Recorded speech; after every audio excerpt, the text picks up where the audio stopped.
How to find if someone has blocked you on WhatsApp. Hey everybody, welcome back to our channel. I'm Bimal from The Solution Guy, and in this guide video I'll simply show you how you can find if someone has blocked you on WhatsApp. But before we get started, as always, if you are new to our channel, then make sure to leave a like, hit that subscribe button, and without any further ado, let us get started with today's video.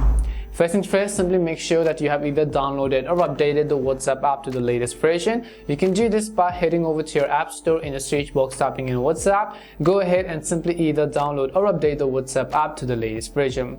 Once you've updated WhatsApp, in order to find out whether or not if someone has blocked you, we will go ahead and then simply launch the WhatsApp application on our phone. And let's say a certain person has actually blocked you on WhatsApp. If you go ahead and tap on their name, basically you will not be able to see their name but only their number. So in this case, you can see only the number, and you will also not be able to see all of their online status, whether or not they're online. The other thing also is that you will not be able to actually message them. For example, if you just typed in anything right over here, and if you tapped on the send button, it could say this person isn't available, or this person is not available no more, or some kind of general issues like that. And that is basically one of the ways to figure it out. The other thing you could also do is to simply try to make a call on WhatsApp itself. So you could go ahead and press on the call button at the very top right corner and then see if that helps you really determine whether or not that person has blocked you. But basically, if you are not being able to message them, and if the issue is not with the internet connection and so on, it basically means that you have actually been blocked by that particular person.